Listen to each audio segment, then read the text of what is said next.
ultimate goal. Cause I get hooked on it like it's drugs. Yeah, and now all I want in life is soca. It's like they want to pay me with this thing they call soca. Look what it do. Welcome back, folks. It's 40 minutes past the hour, 6 o'clock. It is, in fact, a beautiful day in Port of Spain this morning. It's no secret that the social ills affecting the society has spilled over into our daily conversations, Facebook rants, and some of us into our personal lives. How can we address the problem and deal with our emotions in the correct manner? Well, with the absence of a manager for the Police Service Victims and Witness Support Unit, how are the families directly affected by crime and abuse coping with their new reality? We thought it would be helpful to be joined by Mr. Timothy Charan, an executive member of the Trinidad and Tobago Association of Psychologists, to give us some guidelines on how we can deal with the trauma this country is currently experiencing. Good morning to you, Mr. Charan. Good morning. Good to have you here with us. So, is Trinidad and Tobago suffering from some form of PTSD or something like that? Well, the population on the whole has been affected by the crime taking place in this country. So they're the primary victims of the trauma who experience it firsthand. Then there's the secondary, where we take it from the media, and it's really traumatizing on the whole, where you experience the trauma and it's really difficult to But haven't we all grown desensitized to all of this violence that we see being reported, all of the crime and so on that is reported in the media, on social media, traditional media? Are we not just a desensitized society? And there are various ways of coping with trauma. The first and most common is denial. So we experience it, we just push it at the back of our mind, say we're coping and moving So forward. a lot of people in this country are living in denial then?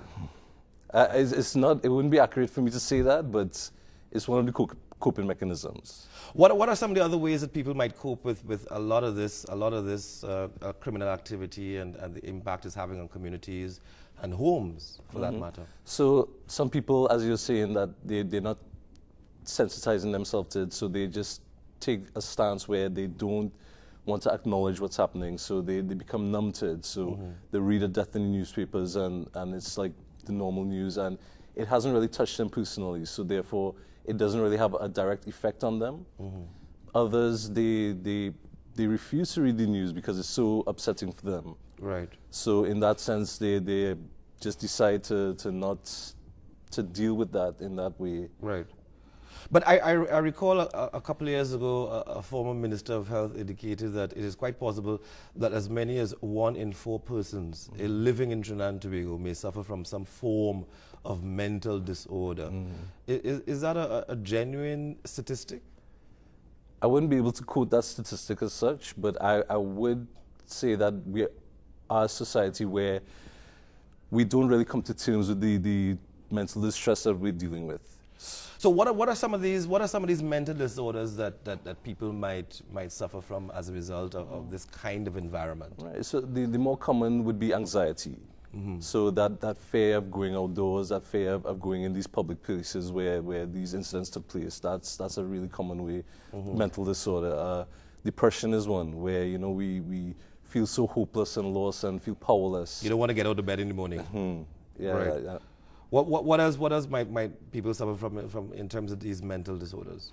Low self-esteem is a really common mental disorder that people tend to have, where they feel unempowered and they feel really a low self-worth. Right. Do people have a tendency to self-medicate under these circumstances? I mean, it's not such a common practice that people may seek professional help. Is it also recognized that a lot of times we don't acknowledge anxiety and depression and low self-esteem as mental disorders? Yes. They say, just take this vitamin C and cool yourself. Yeah. What are the avenues available to people? If they feel that they are affected in some form or fashion by these various challenges. And that's the difficulty in coping with these mental disorders or so forth, because they have that tendency where they aren't able to really admit that, or they're not able to openly express that. So a male saying that they're experiencing fear or whatever negative emotion, it's laughed upon by our society. So, you know, there are the avenues there, but it's for us to access those resources, to seek the counseling when needed and so forth, to treat with these. But where can they go? I mean, you may want to help someone. You may want to encourage them to get help, get assistance, find a better way forward. But what are the avenues available to us at this time? Well, presently there are a number of organizations that provide counseling services to the public. So it's just for us to utilize those resources and make the best that we could of. People are concerned about things like privacy. They're concerned that, you know, if they seek this assistance, word gets out. It may affect their employment, for instance. You know, that's quite possible. It may affect, you know, how they are treated within the home, in the community. They say, well, you know, Mr. X had to go and get a mental health assessment and counseling and so on. So he must be a madman. And that's a common belief. Like, if you seek that help, that you're considered mad. Right. It's really, but we do abide by strict confidentiality. So in our profession, the only circumstance where we have an obligation to break that confidentiality is to save a life.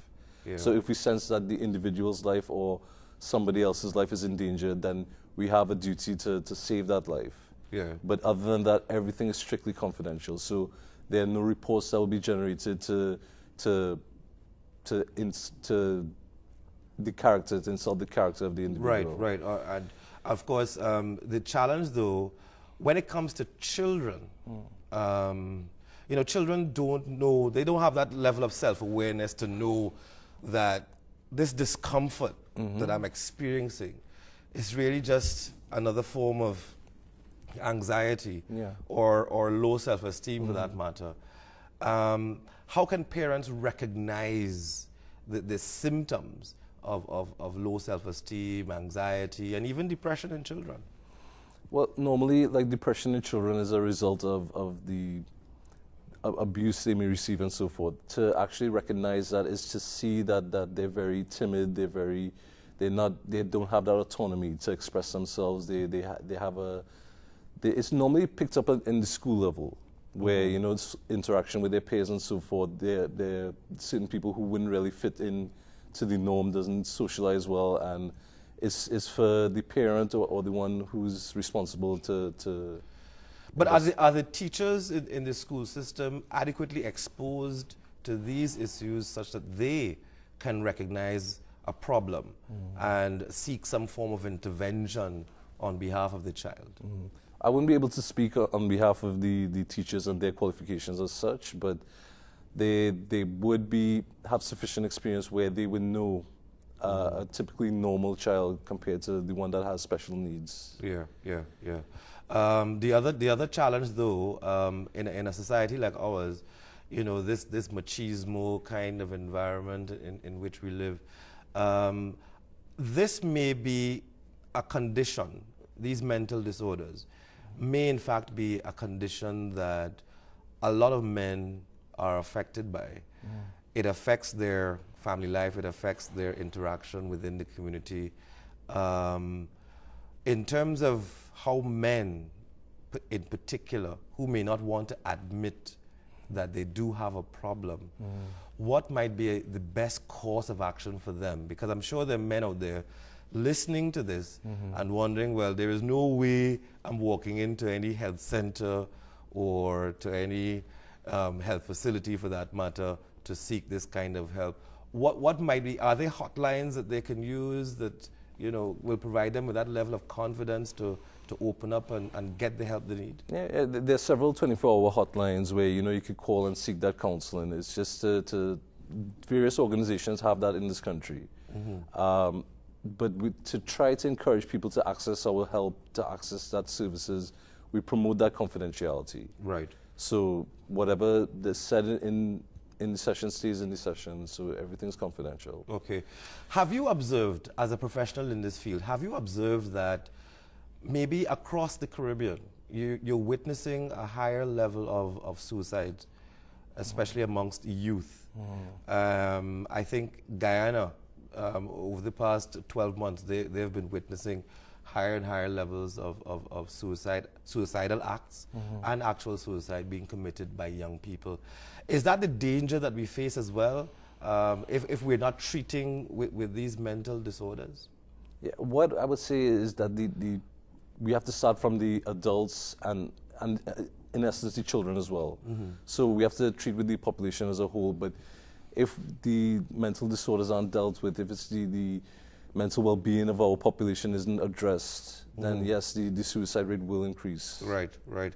So these national events like Carnival, all these seasonal events that we enjoy in this multi-ethnic society, are those opportunities, to engage in a form of catharsis, a form of mental healing? Do these national events help the situation, or do they make the situation even worse? Well, there are the pros and cons. So Carnival is normally associated with drinking and so forth. Those would be a risk factor in safety on the whole. But coming together as one society, one unity, having a good time with Carnival, I would say that's helping us in that sense. So as I said, there are the pros and the cons. Yeah. So from a family level, if a family has an affected child, is it that the family ought to change their lifestyles and have more outgoing events and more family-oriented events to kind of, help the child adjust and adapt and, heal in that regard? So do social interactions, group interactions assist in the healing process? Yeah, for sure. So one of the factors that help us on the whole is that social connection. So somebody who has a strong social support group would be able to cope with the trauma compared to somebody who doesn't. So every individual would experience trauma in their own way. Yeah. So that does help. Yeah. Now, here's the challenge though. Once you have someone committing criminal acts, by virtue of the challenges that they face, the mental disorders that they face, and so on. In your experience, does the judicial system recognize that some of the perpetrators of criminal acts may in fact be affected in some way by mental disorder? And normally that is treated like in the system itself, where the counselors would make that assessment and see how best they could help them conform to society and help them through. But somebody has to recognize that an assessment is needed of the individual. And I suspect that it's only in the extremes of cases that recognition comes about and the person is referred for assessment. But apart from that, when you are dealing with people who might be suffering with anxiety or depression and so on, and who may have been self-medicating over the years, they commit a criminal act, they end up in the criminal justice system. How easy is it for the people who are managing these individuals to recognize these mental disorders? I would say that it's up to the professionals to make that diagnosis, that assessment. And I would say that those people who have been in that situation, any and everybody in that system, in the prison system, or whatever, the assessment is necessary. Yeah. And when you think about the police officers who are out there dealing with these individuals, dealing with these circumstances, these horrible events, I don't know if your association would have considered the question of the need that police officers have for counseling and what kind of counseling they should be encouraged to engage in. Is that a hot topic from where you sit? Yes, members of our society, are actually working with the police force, helping them cope with that trauma. It's a really high stress job. So the psychologists in the police service, they help support them emotionally. But again, it goes back to that stigma where to actually open up and express those feelings is really hard for some of us in society, and that's the stigma we're really trying to change. Now, the heart-wrenching part about this, though, when you're dealing with children and abusive situations, a lot of abusive situations may not necessarily be all sexual, but there's emotional abuse and so on. If someone out there is aware that there is a problem with a particular child, it may not be their child, it may not be a relative of theirs, it may be someone in the neighborhood, it may be someone from their child's school. What can they do to assist that child? Well, my first recommendation would be to contact Childline. Childline. Yeah. So they normally deal with that support where they suspect that a child is being abused. They would go through the proper channels to ensure that the child is protected and so forth. But the important thing is for you to be able to reach out and find someone to assist this child. So Childline is probably your first stop in that respect. Do we still have suicidal hotlines and so on? Yeah, we do. We do. Are they, I mean, do we get statistics out of that activity? Well, I wouldn't be directly involved with those organizations, but you would assume that they're capturing some numbers so that we can get a feel for exactly what's happening out there on the ground. Look, the Trinidad and Tobago Association of Psychologists, I'm assuming that you are treating with a number of our challenges with some traditional approaches, etc. Do you have to adopt very unique approaches for this particular society? Yes, for sure. I mean, we have to keep up to date to the newest techniques and approaches to counseling in order to help those individuals. But is Trinidad and Tobago unique in any particular way? I mean, as a society, I mean, we have our challenges. We're composed in a particular way. Are we very different to, say, the American society, the Canadian society? How different are we?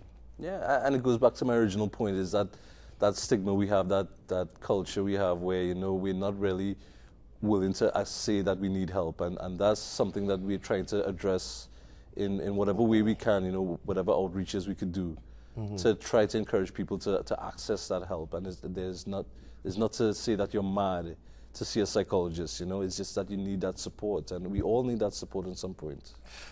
In the workplace, I'm sure that there are lots of people who need this kind of help, but no one around them recognizes that they do need this help. You recall the incident with the former minister, Sinrose Graves, when one of the employees was actually carted off to St. Anne's. I don't know if you recall that incident.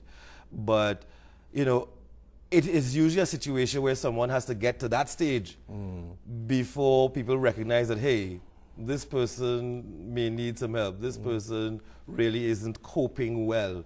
In the workplace, how can organizations, companies, entities provide that kind of support without making the employee feel targeted in any particular way? So where I work is an employee assistance program company. So these sort of companies, they're all over Trinidad. And once an organization has that support, we ensure that the managers and the supervisors are aware to identify these troubled employees. So they could sit down, have an informal discussion suggesting that, access the services of the EAP. Yes. So EAP services would be the first stop in those instances? The first stop is for organizations to have EAP. Yeah. Yeah. And I'm assuming that, of course, there's a cost involved for organizations to subscribe to EAP services, but it is something that you would recommend for all organizations. Yes, definitely. I mean, mental well-being, it promotes a good, healthy worker compared to somebody who's suffering mental distress, aren't able to perform as well. So the cost benefits are very well known for yeah. Well, Mr. Charan, I'm hoping that organizations are taking your advice. I'm hoping that families are taking your advice. I'm hoping that individuals who can recognize that people are out there who may be in need, that they're taking your advice. Childline and EAP services and the hotline services, that people do utilize them at their discretion. And of course, they can be assured of confidentiality. Thank you so much for being here. Thank you. Thank you for sharing your information with us. Very important. Folks, we're going to take a quick break and come back. Our agenda is only just heating up. Stay with us. Like they inject it straight in my blood. Whoa, whoa, yo. Calypso is who stop me from reaching my ultimate goal. 'Cause I get to